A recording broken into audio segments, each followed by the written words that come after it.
Hello दोस्तों, good evening to all. आप सभी का स्वागत है। आई होप कि आप सभी का पेपर अच्छा गया होगा। एंड आज इस वीडियो में हम डिस्कस करने वाले हैं कि आईबीपीएस पीओ का एक एक्सपेक्टेड कट ऑफ क्या हो सकता है। अब देखो, मैंने खुद एग्जाम दी है ये, यानी कि ये इस बार की नहीं दी है, लेकिन लास्ट टाइम दिया था, उसके लास्ट टाइम दिया था। तो मुझे पता है कि कट ऑफ किसके ऊपर डिपेंड करता है और कट ऑफ कैसे वैरी करता है। अब एक यहाँ आईबीपीएस खेल खेल रहा है, जहाँ की एक शिफ्ट बहुत इजी आ रहा है, एक शिफ्ट बहुत मॉडरेट, यानी कि बहुत मॉडरेट टू डिफिकल्ट जा रही है। तो नॉर्मलाइजेशन कुछ अलग ही लेवल का कर रही है। जैसे कि आरआरबी पीओ में हमने देखा था कि जैसे मेरा अटेम्प्ट 55 था और मुझे लग रहा था कि मैं एग्जाम क्लियर करूंगा 101%। और तब मैं एक्सपेक्टेड कट ऑफ आपको क्या बताऊंगा। अगर मेरा अटेम्प्ट 55 है तो मैं एक्सपेक्टेड कट ऑफ, एंड मेरे दिमाग में अगर चल रहा है कि एग्जाम मेरा क्लियर होने वाला है, तो मैं एक्सपेक्टेड कट ऑफ क्या बताऊंगा। मैंने एक्सपेक्टेड कट ऑफ बताया था कि 52 तक जाएगा, क्योंकि मेरा अटेम्प्ट ही 55 था और मुझे लग रहा था कि मेरा निकलने वाला है। लेकिन एक्सपेक्टेड कट ऑफ क्या गया, 56 पॉइंट समथिंग गया, और मेरा स्कोर कितना आया, 58 पॉइंट समथिंग आया। तो 55 अटेम्प्ट था, 58 का स्कोर आया, 56 इन्होंने नॉर्मलाइजेशन से स्कोर, यानी कि कट ऑफ बढ़ाया। तो ऐसा है कि ये नॉर्मलाइजेशन अलग लेवल का कर रहे हैं। इस वजह से ये कट ऑफ कभी कभी ज्यादा ही बढ़ा रहे हैं और कभी कभी कट ऑफ बहुत ही कम कर रहे हैं। तो कट ऑफ किसके ऊपर डिपेंड रहेगा, क्या क्या चीजें यहाँ हो सकती है, उसके बारे में हम यहाँ डिस्कस करने की कोशिश करेंगे। क्योंकि मैंने भी दो चार वीडियो देखी कि कौन कट ऑफ का एक्सपेक्टेड कट ऑफ कौन बता रहा है क्या, लेकिन सभी लोग डर रहे हैं, मुझे ऐसा लग रहा है कि एक्सपेक्टेड कट ऑफ बताने के लिए। क्योंकि वो है कि नॉर्मलाइजेशन बहुत, यानी कि बहुत ज्यादा रोल प्ले कर रहा है। अब देखो, यहाँ एक्सपेक्टेड कट ऑफ किसके ऊपर डिपेंड होता है, नंबर ऑफ वैकेंसीज के ऊपर। जैसे कि अब हमें जो वैकेंसीज पता है वो 3955 है, यानी कि अप्रोक्सीमेटली 4000। वो भी कितने, सिक्स जो बैंक है, टोटल 11 बैंक है यहाँ आईबीपीएस में। सिक्स बैंक्स की वैकेंसीज 4000 है। 4000 में और 5 बैंक के ऐड हो जाएगी। मुझे ऐसा लगता है कि एक्सपेक्टेड वैकेंसी 6000 तो हो जाएगी। 6000 तो वैकेंसीज होने वाली है। अब वैकेंसीज का ये रहा। उसके बाद आगे जाते हैं हम। 2023 में कट ऑफ कितना गया था, 54 अप्रोक्सीमेटली, ऐसा पकड़ो कि 55 गया था। 2022 में कितना गया था, 49 गया था। 2021 में कितना गया था, 50.5 गया था। और मैं बता रहा हूँ कि लास्ट 2-3 ईयर से पेपर का लेवल सच में ज्यादा अच्छा आ रहा है। 2024 में क्या हो सकता है, अब देखो यहाँ तो कट ऑफ 50 टू 55 के बीच में रह रहा है। 2024 में क्या हो सकता है, पेपर में क्या क्या चेंजेस आए, इसके बारे में डिस्कस करते हैं। पहला पॉइंट है कि, चलो आगे बढ़ते हैं, अटेम्प्ट्स भी देखेंगे और उसके साथ साथ थोड़ा सा डिस्कशन करते हैं कि बच्चे 2022 में और 2023 में क्वांट में अटेम्प्ट नहीं कर पा रहे थे। क्वांट में उनका अटेम्प्ट 15 टू 20 के बीच में जो अच्छा, सॉरी, 15 टू 20 के बीच में जो अच्छा अटेम्प्ट होता है, वो क्वांट का रह रहा था। कहा 2022 और 2023 में। और रीजनिंग का अटेम्प्ट बच्चों का 25 टू 30 या 32 तक भी जा रहा था। क्योंकि रीजनिंग वो प्रीलिम्स लेवल में थोड़ा आसान ही होता है, यहाँ बच्चे सॉल्व करते हैं अच्छे से। और मैथ्स रिलाई करते हैं बच्चे क्वांट एंड रीजनिंग के ऊपर। क्योंकि इंग्लिश का नहीं बता सकते कि बच्चों ने अटेम्प्ट तो इतना इतना किया है, लेकिन उनको कितना आएगा, कितना कितना सही आएगा, कितना गलत होगा, इसके बारे में गारंटी श्योर कोई भी नहीं होता। तो यहाँ हो गया क्वांट एंड रीजनिंग का। अब देखो, ये लास्ट लास्ट टाइम का था। इस टाइम क्या हो रहा है, क्वांट में बच्चों के अटेम्प्ट 18 टू 22 तक तो गए हैं, यानी कि अटेम्प्ट अच्छे गए हैं। जैसे कि 15 टू 20 थे, यहाँ 18 टू 22 तक बहुत से बच्चों के अटेम्प्ट थे। लेकिन मुझे लगता है कि रीजनिंग के अटेम्प्ट बच्चों के 30 से थोड़ा सा कोलैप्स होकर रीजनिंग का लेवल अप हो गया है। रीजनिंग के अटेम्प्ट 20 टू 28 में बहुत से बच्चों के अटेम्प्ट है। यानी कि जो ट्रेंड 25 टू 32 या 25 टू 30 रहता था, वो कम होकर 20 टू 28 रह गया है। तो यहाँ और ज्यादा चीजें कॉम्प्लिकेटेड कॉम्प्लिकेटेड क्या करता है, इंग्लिश करता है।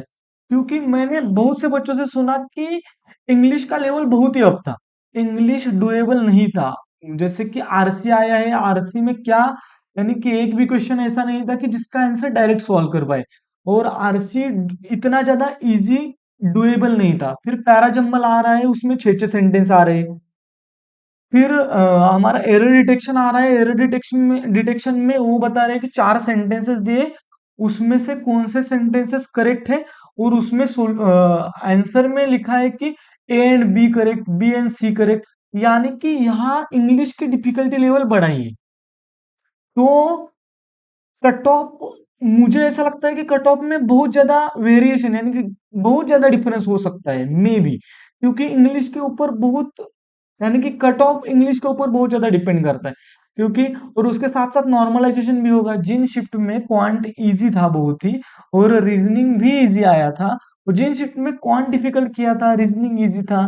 जिन शिफ्ट में क्वांट इजी था, रीजनिंग डिफिकल्ट किया था, तो ऐसा। और इंग्लिश का लेवल तो मैक्स शिफ्ट में डिफिकल्ट था, लेकिन जिन जिन शिफ्ट में इंग्लिश का लेवल इजी किया था, तो ऐसा है कि शिफ्ट वाइज बहुत वेरिएशन हमें दिखाई दे रहा है, कि शिफ्ट वाइज बहुत ज्यादा वेरिएशन है। अब देखो, मैं ऐसा है कि मैं जो बातें कर रहा हूँ, आई आई होप कि आपको समझ में आ रहा है कि मैं क्या समझाना चाहता हूँ। कि सच में मुझे जो अटेम्प्ट्स पता है, जैसे कि मैं आपसे आपके साथ अब नेक्स्ट स्लाइड में अटेम्प्ट के बारे में डिस्कस करता हूँ, आपको समझ में आ जाएगा कि मैं कहना क्या चाहता हूँ। अब देखो, यहाँ अटेम्प्ट्स देखो। एक बच्चा पहला जो मुझे बोल रहा है कि रीजनिंग, क्वांट, इंग्लिश, ऐसे करते हैं। रीजनिंग में कितने अटेम्प्ट है? 24। क्वांट में 19, इंग्लिश में 17। यानी कि रीजनिंग प्लस क्वांट कितना हुआ? 24 + 19, यानी कि 43 + 17। अब देखो यहाँ कितना अटेम्प्ट हो रहा है? 43 + 17, यानी कि 60 तो हो रहा है, लेकिन 43 किसका हो रहा है? क्वांट एंड रीजनिंग का हो रहा है। और उसके बाद 17, टोटल 60 तो हो रहा है। लेकिन अब इस 17 में हमें पता नहीं है कि इनका इंग्लिश में कितना एक्यूरेसी है। फिर आगे जाते हैं, आगे है 27, 16 और 24। यहाँ अगर हम बात की जाए तो यहाँ भी 43 आ रहा है, +24 आ रहा है। अब देखो, ये वाला 43 और ये वाला 43, ये तो attempt at the end same हो जाएंगे, अटेम्प्ट यानी कि अगर एक्यूरेसी सेम है तो। लेकिन यहाँ वेरिएशन आ सकते हैं ना। अगर ये बंदा जो है 17 वाला और ये 24 वाला, ये 24 वाला तुक्के वाला है, ऐसा समझो कि इनका इंग्लिश इतना अच्छा नहीं है, और इनका इंग्लिश अच्छा है, और इनकी एक्चुअल में इंग्लिश की शिफ्ट इजी थी, और यहाँ इंग्लिश की शिफ्ट डिफिकल्ट थी। शिफ्ट डिफिकल्ट थी इसलिए इनका अटेम्प्ट 17 हुआ, लेकिन एक्यूरेसी अच्छी है क्योंकि क्योंकि इनका इंग्लिश अच्छा है।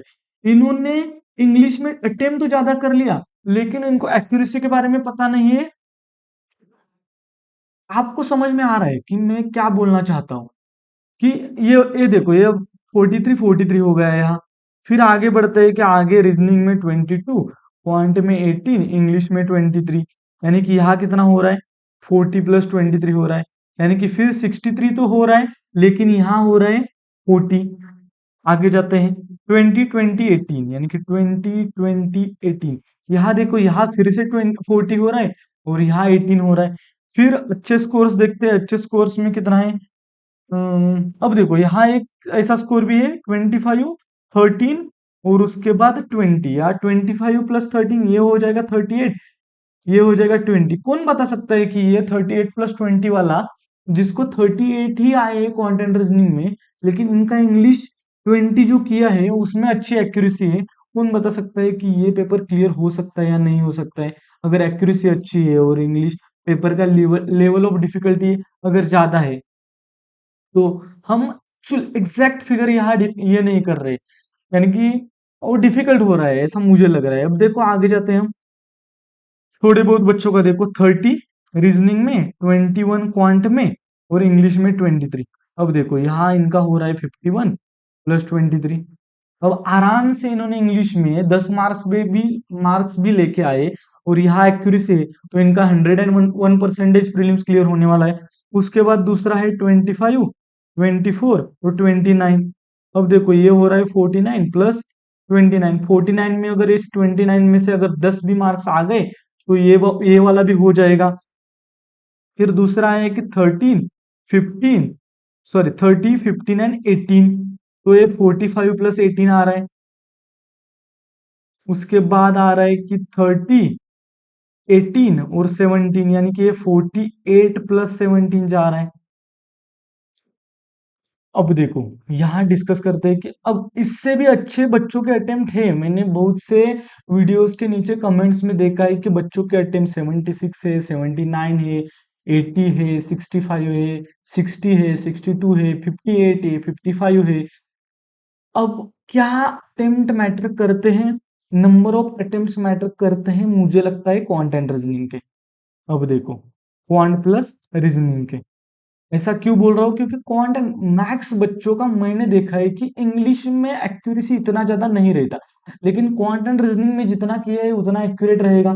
तो मुझे ऐसा लगता है कि जितना बच्चों का मैंने देखा है, 44 से मैं बोलूंगा, 44 से मुझे ऐसा लगता है कि 44 से 52 या उसके आगे जिनका क्वांट एंड रीजनिंग में 44 टू 52 के बीच में अटेम्प्ट है, 44 भी नहीं बोल सकता मैं एग्जैक्ट, मुझे ऐसा लगता है कि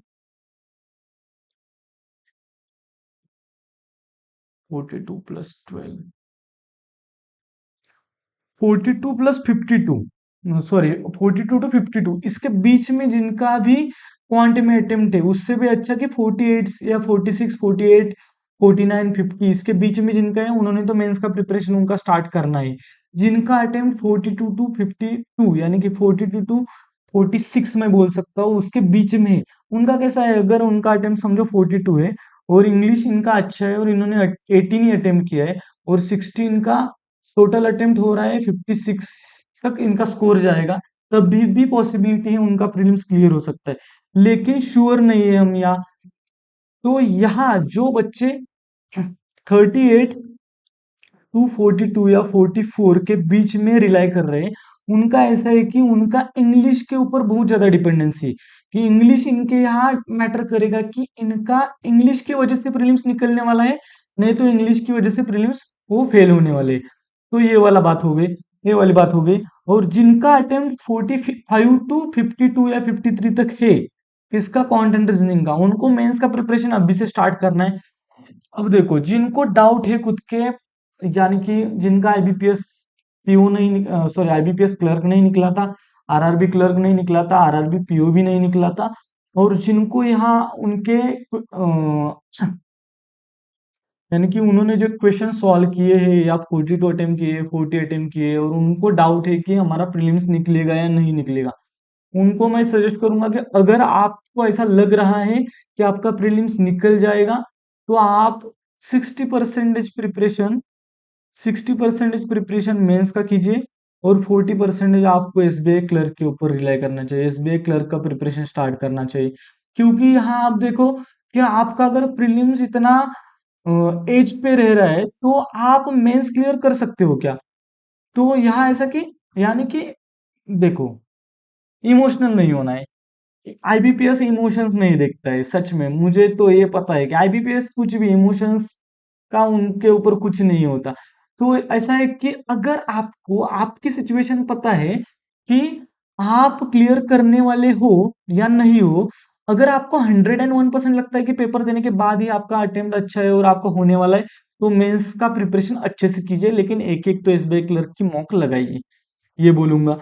उसके बाद जिनको डाउट है खुद के ऊपर कि मुझे लगता है कि होगा या नहीं होगा, होगा, तभी भी अगर आईबीपीएस पीओ का इतना मेंस का प्रिपरेशन मेंस लेवल मैंने नहीं किया है, तो आपको क्या करना है? आपको एसबीआई क्लर्क का 1.5 महीना अच्छे से प्रिपरेशन करके उसको टैकल करने की कोशिश करनी है, और आईबीपीएस पीओ का आपको ही सोचना है कि आपको क्या करना है। और जिनको ज्यादा ही डाउट, यानी कि ऐसा लग रहा है कि निकल सकता है, और एक्चुअल में उनका प्रीलिम्स का प्रिपरेशन अच्छा है, उन्होंने आईबीपीएस एसबीआई क्लर्क का प्रिपरेशन 40% एंड आईबीपीएस पीओ के मेंस का प्रिपरेशन 60%, ऐसा आपको टाइम में, यानी कि 10 घंटे अगर कर रहे हो तो 6 घंटे मेंस का प्रिपरेशन करो, 4 घंटे प्रीलिम्स का करो। मेंस का रिजल्ट निकलने के बाद आपको समझ में आएगा कि मेंस के ऊपर शिफ्ट होना है या प्रीलिम्स के ऊपर शिफ्ट होना है।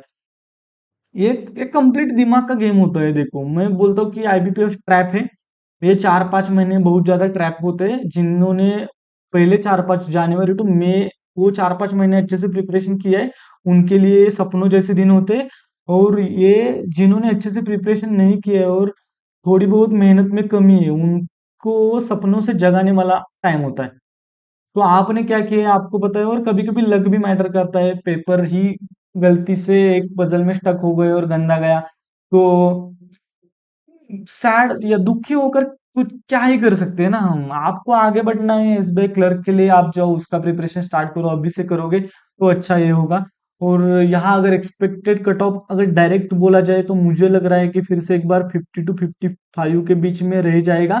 अगर गंदा नॉर्मलाइजेशन हो गया तो मुझे लगता है कि 50 टू 60 के बीच में जा सकता है। इसमें मैं बोलूंगा जिनका अटेम्प्ट 45 टू 50 है इन क्वांटिटेटिव रीजनिंग में, वो उनको 10 मार्क्स या 12 मार्क्स इंग्लिश में अगर मिल जाए, 10 12 या 13, तो उनका हो जाएगा। और जिनका 40 टू 45 के बीच में है, उनका ऐसा है कि उनका इंग्लिश कितना अच्छा है और इंग्लिश में 16 18 20 मार्क्स आने चाहिए, तब उनका निकल सकता है। और जो इसके आगे है उन्होंने तो मेंस का प्रिपरेशन करना ही चाहिए। तो थोड़ा सा कॉम्प्लिकेटेड है, लेकिन आपको समझ में आना चाहिए कि ऐसा ही है, नॉर्मलाइजेशन गंदे लेवल का होता है।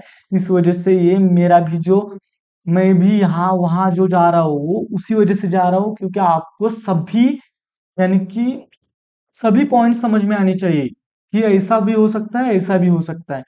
इंग्लिश का लेवल बहुत ज्यादा अप था, तो सेक्शनल कट ऑफ इंग्लिश का कम जाएगा।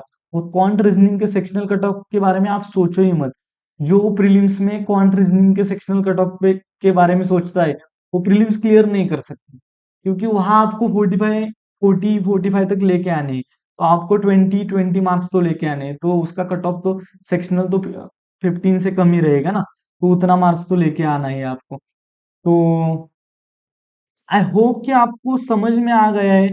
आई होप कि आपको डिसीजन जो लेना है आपका आगे वाला, वो डिसीजन लेने को ये वाला वीडियो हेल्प करेगा कि क्या आपको इमोशनल हो के आईबीपीएस पीओ के मेंस का प्रिपरेशन करना है, या प्रिपरेशन ही छोड़ देता हूं मैं, मुझे बस हुआ, या आपको स्ट्रांग बन के अगर आपको लग रहा है कि नहीं होगा तो एसबीआई क्लियर के मेंस का प्रिपरेशन स्टार्ट करना है अभी से।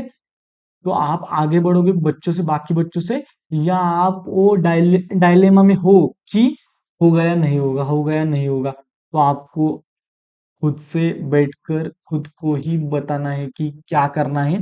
अगर आपको आप श्योर हो तो मेंस के लिए जाओ, श्योर नहीं हो तो 40-60%, और कंप्लीट श्योर नहीं हो तो 100% एसबीआई क्लर्क। आई होप कि मैं जो बता रहा हूँ वो आपको समझ में आ रहा है, और आप उस उससे एक अच्छा सा इनपुट लेके आप डिसीजन ले पाओगे कि आपको आगे कैसे बढ़ना है। प्लीज आपके स्कोर्स, आपके अटेम्प्ट कमेंट बॉक्स में कमेंट कीजिए। एंड प्लीज प्लीज प्लीज अगर आप इस चैनल पर नए हो एंड मेरे एफर्ट्स आपको अच्छे लग रहे हो, तो please like share and subscribe. And description में मेरा टेलीग्राम ग्रुप का, इंस्टाग्राम का मेरा लिंक है, उसमें आप जुड़ जाइए और मुझसे कनेक्ट होने की कोशिश कीजिए, नहीं कनेक्ट ही हो जाइए। और thank you so much for watching and all the best for next exams. Thank you so much.